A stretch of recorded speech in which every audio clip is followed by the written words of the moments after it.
जय भीम, नमो बुद्धाय। साथियों, सबसे पहले मैं आपका धम्मक्रांति यूट्यूब चैनल की ओर से सहर्ष स्वागत करता हूँ। सम्राट अशोक की महानता, इन दो वीडियो को आपने जो प्रतिसाद दिया उसके लिए आपको धन्यवाद देता हूँ। पिछले दो वीडियो में हमने पहली बार एनिमेशन का उपयोग किया था, जिसमें हमने स्वयं एक काल्पनिक मौर्यकालीन निवासी को अपने वीडियो की शुरुआत में जानकारी देते हुए बताया था, जिसे भी हमारे दर्शकों का प्रोत्साहन और प्रतिसाद मिला है। सम्राट अशोक की कीर्ति जैसे उनके महानतम लोक कल्याणकारी कार्य के कारण है, वैसे ही वह उनके द्वारा निर्माण कराई गई कलाकृतियों के कारण भी है। सम्राट अशोक के काल में शिल्प कला में बहुत प्रगति हुई थी।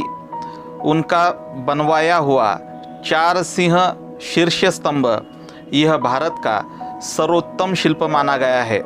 उनके बनाए गए शिल्प स्तंभ आज राष्ट्र का गौरव चिन्ह बन गए हैं। उनकी शिल्प कला विश्व को मार्गदर्शन कर रही है, प्रेरणा दे रही है। मौर्य साम्राज्य में पहली बार भारत की सीमाओं का विस्तार हुआ। अनेकों राज्यों को एकत्र कर एक विशाल साम्राज्य का निर्माण मौर्य राजाओं ने किया। सम्राट अशोक ने अनेक राज्यों के एक विशाल महासंघ के रूप में भारत को एक राष्ट्र बनाया।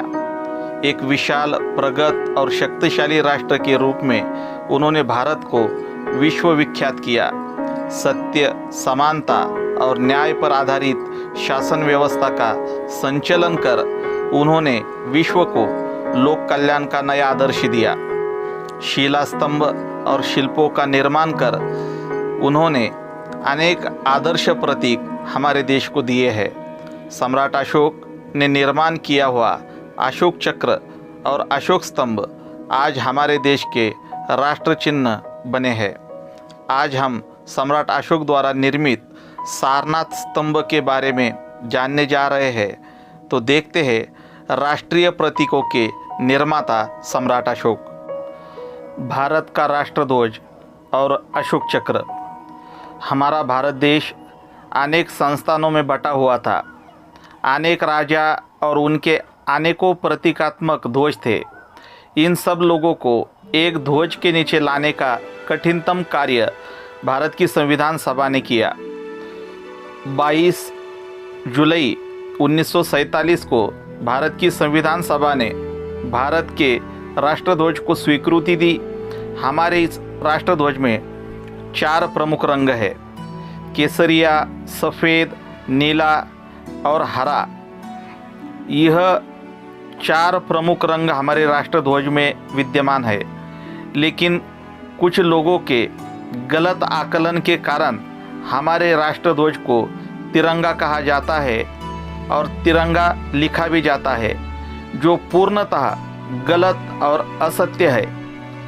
हम चाहे तो इसे चौरंगा कह सकते हैं, लेकिन ऐसा कहने से अच्छा यही है कि हम इसे राष्ट्रध्वज कहे।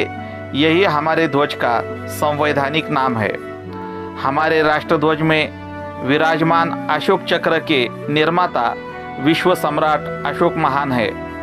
उन्हीं के द्वारा निर्मित सारनाथ स्तंभ से यह चक्र लिया गया है। यह अशोक चक्र गति और प्रगति का प्रतीक है। यह अशोक चक्र शांति, समानता, मैत्री, न्याय तथा बंधुता का संदेश समूचे विश्व को देता है। यह चक्र हमें सत्य और नैतिकता पर आधारित सम्राट अशोक के लोक कल्याणकारी शासन की याद दिलाता है। अखंडित और अविरत लोक कल्याण करते रहना ही शासकों का सर्वश्रेष्ठ कर्तव्य तथा कार्य है, ऐसा संदेश यह अशोक चक्र हमें देता है। अशोक चक्रांकित राष्ट्रध्वज यह हमारा राष्ट्रीय मानचिन्ह है। अशोक चक्र के निर्माता सम्राट अशोक यह हमारे राष्ट्रनायक है। भारत का राज चिन्ह सारनाथ स्तंभ। तथागत बुद्ध ने अपने धम्म का प्रथम उपदेश सारनाथ में दिया था। उनके इस उपदेश से 5 श्रमण उनके अनुयायी बने और भिक्खु संघ का निर्माण हुआ। इस प्रकार सारनाथ यह प्रथम धम्म उपदेश स्थल तथा भिक्षु संघ स्थापना स्थल हुआ। इसी स्थान से तथागत बुद्ध का धम्मचक्र गतिमान हुआ बुद्ध शासन की शुरुआत हुई। तथागत बुद्ध को पाली त्रिपिटक साहित्य में शाक्य सिंह कहा गया है। तथागत बुद्ध के पहले धम्म प्रवचन को भी सिंहनाद कहा गया है। तथागत बुद्ध के पहले प्रवचन से ही शाक्य सिंह तथागत बुद्ध की वाणी विश्व के चारों दिशाओं में प्रसारित होना शुरू हुई है। इन सबको दर्शाने के लिए सम्राट अशोक ने 4 सिंह शीर्ष वाले स्तंभ का निर्माण किया और उसे सारनाथ में स्थापित किया।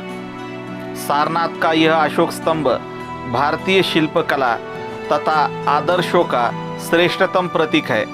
इस स्तंभ के सिर पर 4 सिंहों की मूर्तियां हैं। यह चारों सिंह पीठ से पीठ सटाए खड़े हैं।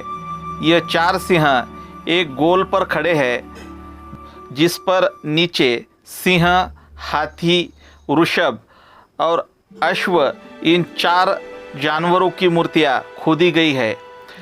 इन 4 जानवरों के बीच में 4 धम्मचक्र बनाए गए हैं।